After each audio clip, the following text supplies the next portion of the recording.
వస్తుంది అప్పుడప్పుడు వస్తుంది, ఒకరోజు ఎరగదీస్తా.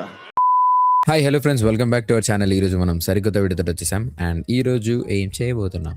హీరోస్ ఎందుకు రిచ్ ఉంటారంత తెలుసా సాయనికి? తెలుసు, యూట్యూబ్ ద్వారా తెలిసింది నాకు కూడా ఈ మధ్య.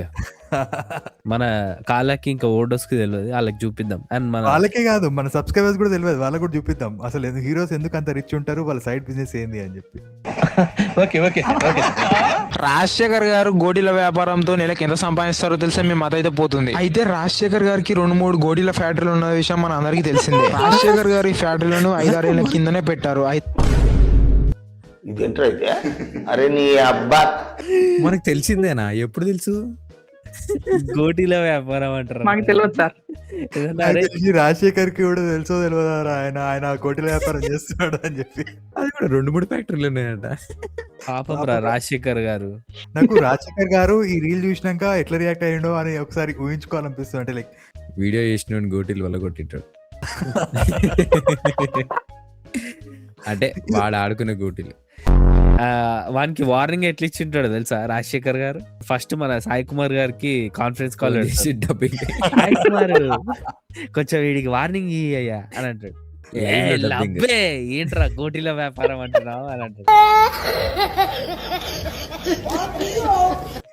అయ్యో కామెంట్ ఏందిరా? వీడియో స్పాన్సర్ చిరంజీవి గారికి తెలిస్తే ఇంకా బాధపడతారు.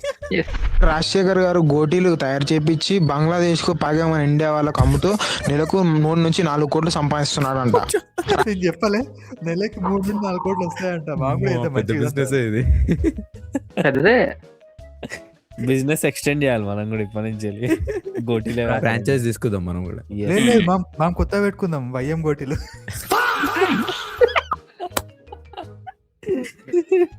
మన కోటి ఉన్నాడు కదా, కోటి సేల్స్ గోటి అని పెడదాం.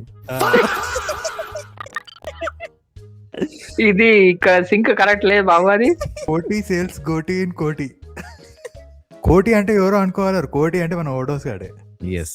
రాజశేఖర్ గారి ఇంట్లో పనిచేసే పని మనిషి అసలు ఇలా రోడ్ మీద ఎందుకు డాన్స్ చేస్తున్నాడో తెలిసి మీ మత అయితే ఖచ్చితంగా పోవాల్సింది. అయితే ఇతను వచ్చేసి రాజశేఖర్ గారి పర్సనల్ కార్ డ్రైవర్ అంట. అయితే రాజశేఖర్ గారు కొత్తగా నటించిన అఖండ 2 మూవీ హిట్.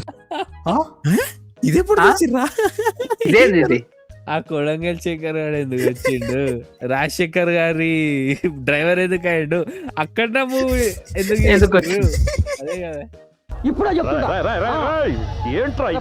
వరదా వాని ఆపు, నిజంగానే ఇవ్వడరాడు. రాజశేఖర్ గారి డ్రైవర్ కి ప్రాబ్లం వచ్చినందుకు తన గోటీల ఫ్యాక్టరీని వైఎం కి రాసిచ్చేసిండు. అట్లా జరుగుతున్నాయి అక్కడ ఇవేమో.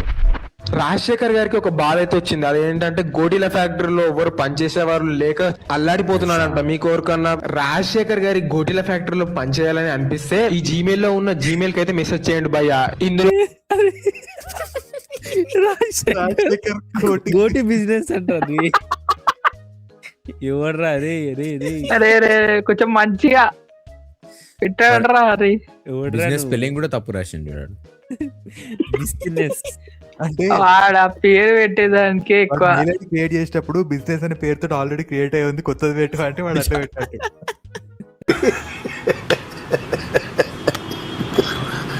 వీడియో స్పాన్సర్ చిరంజీవి గారు అని వచ్చింది కదా కామెంట్. ఇప్పుడు చిరంజీవి గారి మీద కూడా వేసిరు పాపం వీడియో.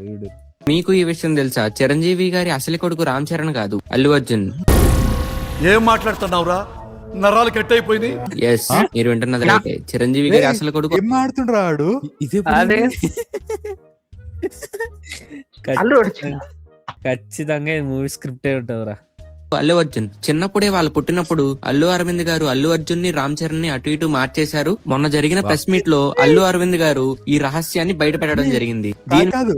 ఫస్ట్ ఆఫ్ ఆల్ మీద మీ ఒపీనియన్ జరిగింది. అది మేమెందుకు చూడలేదు, నువ్వు ఒక్కడి ఎందుకు చూసినావు? ఇంటర్వ్యూ లింక్ మాకు షేర్ చేయి ఒకసారి. గైస్, మీకు కూడా ఎవరికైనా లింక్ దొరికితే ఆ ఇంటర్వ్యూది మాకు కూడా కామెంట్ సెక్షన్ లో పెట్టండి, ఆ లింక్ మేము కూడా చూస్తాం. చూసినావా? ఎవడు ప్లస్ అలా వైకుంఠపురంలో 2 కలిపి ఇట్లా తయారైతే మీరు. చిరంజీవి గారి తమ్ముడైన స్వామిరావు డాన్స్ ప్రోగ్రాంలు చేసి నెలకి ఎంత సంపాదిస్తున్నాడో తెలుసా? తమ్ముడా? చెప్పలేదా మీకు? అదేంది నాగబాబు పవన్ కళ్యాణ్ గారు కదా. కానీ ఇప్పుడు అది కాకుండా మూడో తమ్ముడు అనుకుంటా, ఏమో ఆడు చెప్తాడా ఇందామా అది కాక మూడు తమ్ముడేంది? ఉండాలరా నీకు ఇద్దరన్నా, ఎవడరా నువ్వు అరే. చిరంజీవి గారికి మొత్తం 3 తమ్ముళ్ళు అంట. అందులో ఫస్ట్ తమ్ముడు వచ్చేసి నాగబాబు పవన్ కళ్యాణ్ గారు అంట. ఇందులో మూడో తమ్ముడు వచ్చేసి స్వామిరావు అంట. అయితే స్వామిరావుకి డాన్స్ అంటే చాలా ఇష్టం అంట. అయితే ఒక రోజు వాళ్ళ అమ్మగారు కొట్టి బడికి పంపించిందంట. తను బడికి పోకుండా పారిపోయి ఇప్పుడు డాన్స్ ప్రోగ్రాంలు చేస్తూ తన లైఫ్ ఎంజాయ్ చేస్తున్నాడంట. ఈ స్వామిరావుకి ఆస్తి చిరంజీవి గారి కంటే ఎక్కువగా ఉందంట. మొత్తం స్వామిరావుకి రే రే రే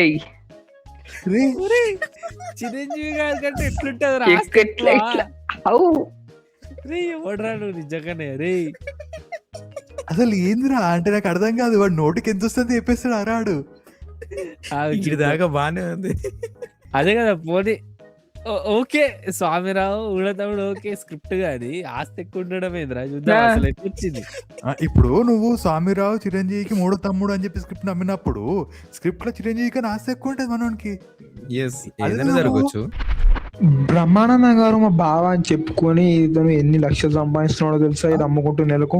అయితే కలకత్తాలో ఈ కచోరీ అమ్మే వ్యక్తి వచ్చేసి చాలా అంటే చాలా పూర్ వ్యక్తి అనమాట. ఓకే, కలకత్తాలో ఎవడు బ్రహ్మానందం గారు బావా అని చెప్పుకొని తిరుగుతున్నట్ట. ఎందుకు రారే కలకత్తా బ్రహ్మానందానికి ఏం సంబంధం రారే. రే రే చాలా పాపం రా. నిజం మాస్టర్ రే చెప్తున్నా వచ్చాడు. చాలా పాపం రా. అమ్ముకుంటూ నెలకు 30 నుంచి 50 లక్షలు సంపాదిస్తున్నాడట. ఈ బ్రహ్మానందం గారు ఒక బ్రోడ్కాస్ట్ లో చెప్పుకుంటూ అయ్యో నేను చేసిన మంచి పని ఇలా చేస్తున్నాడా వీడు అనుకుంటూ తిట్టాడంట.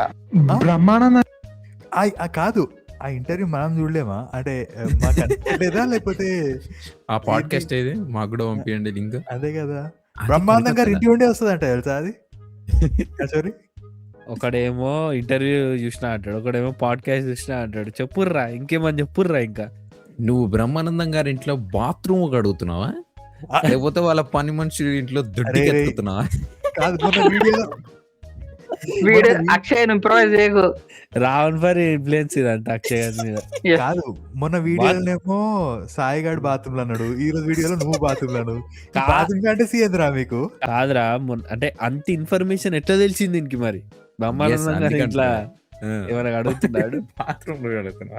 మా కమెంట్ సెక్షన్ పక్కా వేసుకుంటారా 2026 లో ఫస్ట్ ఆఫ్ ఆల్ మీరు ఈ బాత్రూమ్ అనేది బంద్ చేయండి అని చెప్పి. జగపతి బాబు గారి అన్న రమేష్ కూతురు కోకోకోలతో చేసిన మ్యాగీ అమ్ముతూ నెలకి ఎంత సంపాదిస్తామో తెలుసు. అదైతే నిజంగానే పోతుంది. అరే అరే చిందాలరా కొంచెమన్నా. గారికి అన్న కూతురు ఏందిరా ఇది? అది కూడా కోకోకోలతో మ్యాగీ చేస్తుంది. ఆప్టిట్యూడ్ క్వశ్చన్స్ లాగా ఉన్నాయి ఇవి. ఎవరైనా తెలియని వాళ్ళు ఉంటే నిజంగానే అంటే జయపతి బాబు గారి అన్న కూతురు మ్యాగీ అనుకుంటుందా అనుకుంటారు. అదే అది జగపతి బాబు ఎక్స్ప్రెషన్ చూడు అట్లనే ఉంటది. ఇది నాక ఏం చెప్పాలో కూడా మాటలు వస్తలేదు. ఎవరన్నా ఎవరి కూతురు? ఎంతమందిని రా రే, ఎంతమందిని రా మెంట్లో చేస్తున్నావు నువ్వు. మొన్న మేము ఒక యూట్యూబ్ షాట్ పెట్టామన్నమాట. ఆ యూట్యూబ్ షాట్ లో మా సాయి గారి ప్యాంట్ గురించి చాలా మంది అడిగారు అనమాట. ఆ ప్యాంట్ ఏ నుండి వచ్చిందని చెప్పి. ఆ ప్యాంట్ ఏ నుండి కాదు, ఇక్కడ నుండి వచ్చింది అనమాట. పెట్టరా. అజిత్ కుమార్ గారి పాయింట్ ధర వచ్చేసి 200 ఉంటుందిలే అనుకున్నాను. అజిత్ కుమార్ అక్షయ్ కుమార్ మళ్ళా బ్రహ్మానందం గారు వచ్చిర్రు. ఏం బలి చేస్తాడు ఇప్పుడు? రాజు గారి ఇంటి పైన పడ్డ తెల్ల ఉసుక క్లీన్ చేయించడానికి నెలకి ఎంత ఖర్చు పెడతారో తెలిసి మేము ఖచ్చితంగా షాక్ అవ్వాల్సింది. నాగరాజు గారు నాగార్జున సిమెంట్ ఫ్యాక్టరీలతో నెలకి ఎంత సంపాదిస్తున్నారో తెలిసి నాగరాజు గారు నాగార్జున సిమెంట్ ఫ్యాక్టరీ అంట. ఇంకా నయ్యా మా బ్యాండ్ మీద చెస్ లాగా ఉందని చెప్పి చెస్ ఛాంపియన్ అనలే. ఆలీ గారు తన సొంత తమ్ముడినే ఇంట్లో నుంచి ఎందుకు వెళ్ళగొట్టాడో తెలుసా? అయితే ఆలీ గారి తమ్ముడు అయితే చదువుకోలేడంట.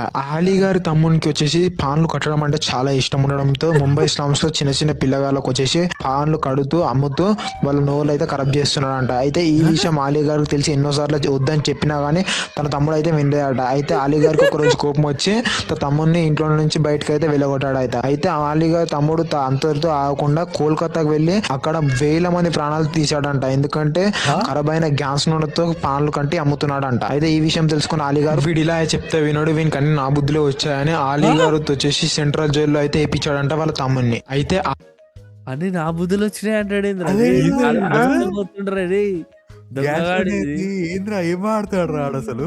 బాబు చెక్ చేస్తారు బాబు నీది మంచిగా. క్రియేటివిటీ వరకు ఓకేరా, ఇప్పుడు కొంచెం పర్సనల్ గా లైన్ క్రాస్ అయ్యి ఇక రోస్ట్ చేసినట్టు అవుతుంది ఇది. వీళ్ళు అతి మీరుతున్నారా, అతి మీరుతున్నారు. అలీ గారు ఇలా చేయడం రైటా రాంగ్ అనేది కమెంట్ సెక్షన్ లో అయితే కమెంట్ చేయండి. నువ్వైతే రాంగ్ చేస్తున్నావు. నువ్వు రాంగ్ చేస్తున్నావు బాబు అంత. అలిగా చేయడం కరెక్టా కాదా పక్కన పెడితే, అసలు ఫస్ట్ నువ్వు చేసే తప్పురా. ఒక్క రీల్ వైరల్ అయిందని చెప్పి ఇన్ని రీల్ కొని చేస్తావారా నువ్వు? మీరెందుకు రియాక్ట్ అవుతుర్రా అంటారు ఇక వచ్చి. ఇలాంటివి అది కావద్దు అని తెలియాలనే, చెప్పి. అది ఆడియన్స్ కి తెలియాలనే చూపిస్తున్నాం. ఇట్లాంటివి ఉంటాయి, ఇవన్నీ ఫేక్, నమ్మొద్దు, ఇవి తినలేని ఎవరు కూడా దాటొద్దు అని చెప్తున్నాం మేము. అట్లా ఆ లైన్ కి ముందు వరకు రీల్స్ ఎట్లుండే, ఆ లైన్ తర్వాత రీల్ ఎట్లుందని చెప్పి చూపిస్తున్నాం. ఎస్. అండ్ ఇంకోటి ఇది మన మన కాంటెంట్ చూసేటోళ్ళు కొంచెం పెద్దవాళ్ళు కూడా ఉన్నారు. ఇట్లాంటివి నమ్ముతారు నిజంగానే, ఇవన్నీ ఫేక్, నమ్మకండి. ఎస్. ఏమైంది ఏం కాలేరా పెట్టు, కొంచెం ఎందుకు పాజ్ చేస్తున్నావురా? నీ దగ్గరనే ఏదో అయ్యింది, దానికి పాజ్ చేసినావు, మళ్ళీ ఏమైనా మమ్మల్ని బిల్డప్ ఇచ్చుకుంటూ అడుగుతున్నావు. చూసినావా కొంచెం ఆయన గర్ల్ ఫ్రెండ్ ఫోన్ చేస్తున్నట్టు చూసినావా గైస్? ఫ్రైడ్ రైస్ కావాలా స్వీటీ అని మెసేజ్ పెట్టినాడు. ఫ్రైడ్ రైస్ తీసుకొని వస్తే స్వీటీ అని పెట్టాడు. ఏ ఫ్రైడ్ రైస్ లేదు చూడు ఇక. ప్రకాష్ రాజ్ గారు బాత్రూమ్ లో వాడే టైల్స్ బిజినెస్ చేస్తూ నెలకి ఎంత సంపాదిస్తున్నాడో తెలుసా? అయితే ప్రకాష్ రాజ్ గారు ఎక్కడ బిజినెస్ రా, బాత్రూమ్ లో వాడే టైల్స్ రా, జనరల్ టైల్స్ అని కూడా అనొచ్చు, టైల్స్ బిజినెస్ అని. బాత్రూమ్ లో వాడాలనే కాదు, పార్కింగ్ టైల్స్ ఉంటాయి, కిచెన్ లో టైల్స్ ఉంటాయి, అట్లా బాత్రూమ్ టైల్స్ ఉంటాయి అనమాట. ప్రకాష్ రాజ్ గారు ఓన్లీ బాత్రూమ్ టైల్స్ మ్యానుఫ్యాక్చర్ చేపిస్తున్నారట. ఆ బిజినెస్ కి మేనేజర్ సాయిగాడే, అందుకే ఇందాక మెసేజ్ వచ్చింది అడిగి. ప్రమోషన్ మనదే అని.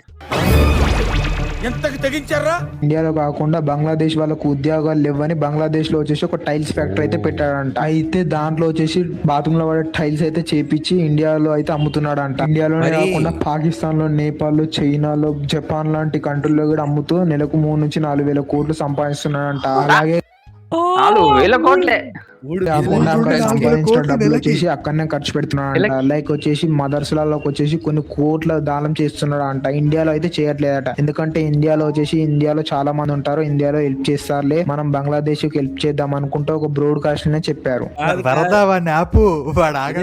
అదేగా ప్రకాష్ రాజ్ కి మొత్తం యాంటీ ఉందిరా, బంగ్లాదేశ్ కి పనులు ఇస్తుండని. బంగ్లాదేశ్ లో కాదు, బంగ్లాదేశ్ వాళ్ళకి పంపించేది అంటే టైల్స్ బ్లూ కలర్ ఎందుకు, గ్రీన్ కలర్ ఉండాలి కదా. కాదురా, మొత్తం ప్రాపగండా నడిపిస్తుండ్రా ప్రకాష్ రాజ్ మీద, మొత్తం యాంటీ ఉండేడు. బంగ్లాదేశ్ లో టైల్స్ వ్యాపారం పెట్టి వాళ్ళకి వచ్చేది బంగ్లాదేశ్ వాళ్ళకి ఇస్తుండట, కానీ అదే కదా ఫండింగ్ ఇండియాకి ఇస్తలేడట. హైలైట్ ఏంటంటే నెలకి 3-4 వేల కోట్ల వస్తుంది ఆడ, దాని ఎకనామీ అంత లేదు. పాకిస్తాన్ వాస్ పర్సనల్ రా. ఎన్ని దారుణాలు సార్. హీరో రామ్ పోతినేని గారు కుర్కుల వ్యాపారంతో నెలకి ఎంత సంపాదిస్తున్నాడో తెలుసా? మీ మత అయితే నిజంగానే పోవాల్సిందే. రాడు 2 ఆలుగడ్డ తోటి తయారు చేస్తారు కదా బాబు. అరే ఓ కుర్కురే ఆలుగడ్డతో ఎందుకు తయారు చేస్తారు? లేచి ఆలుగడ్డతో తయారు చేస్తారు. కుర్కురే తెలుసుగా, ప్లాస్టిక్ తో తయారు చేస్తారు. సినిమా నుంచి సంపాదించిన పైసలన్నీ కుర్కురే ఫ్యాక్టరీల మీద ఇన్వెస్ట్ చేశాడంట. ప్రజెంట్ ఇప్పుడు రామ్ పోతినేని గారి దగ్గర రాడు లేచి పెడతాడు. సినిమాల పైసలన్నీ దీని మీద పెడుతున్నట్టు రా. ఇప్పుడు అంటే లేస్ కుర్కురే ఎప్పుడైంది? లేచినాకైంది అంటే పడుకొని ఉంటే లేచినప్పుడు కురుకురే.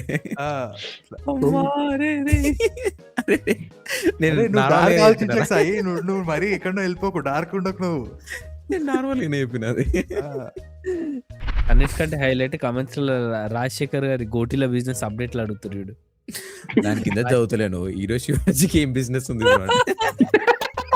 ఎవరికి? శివాజీ గారికి బ్రో కాంట్రవర్సీ బిజినెస్ ఉంది ఆయనకి.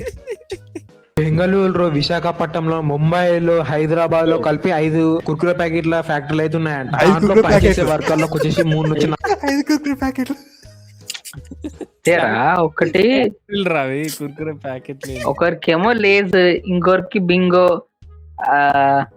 ఫ్రాంచైజ్ ఉంటాయి కదా, పార్లేజీ, ఇది వేరే వేరే అట్లా. అరే ఆడు 5 కుర్కురే ప్యాకెట్లు రాడు. అదే కదా. దుబాయ్, కువైట్ అలాంటి కంట్రీలో అయితే అమ్ముతాడంట. అయితే రాంపోతినేని గారు కుర్కుల బిజినెస్ తో నెలకు 30 నుంచి 40 లక్షలు అయితే సంపాదిస్తున్నాడంట. హీరో కుర్పుల బిజినెస్ ఏం చెప్తున్నావురా? చెప్పేదైనా మంచి చెప్పరాదురా, పోనీ చెప్పేది అబద్ధము కానీ ఆ పదాలన్నా మంచి చెప్పరాదురా.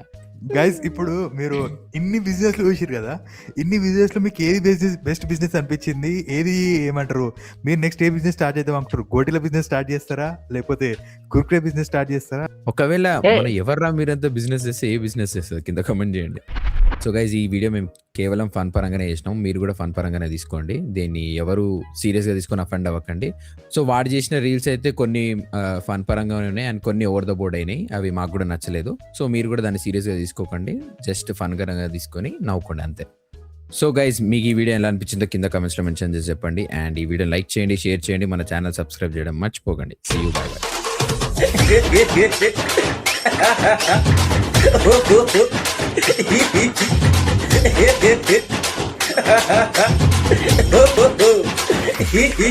bye.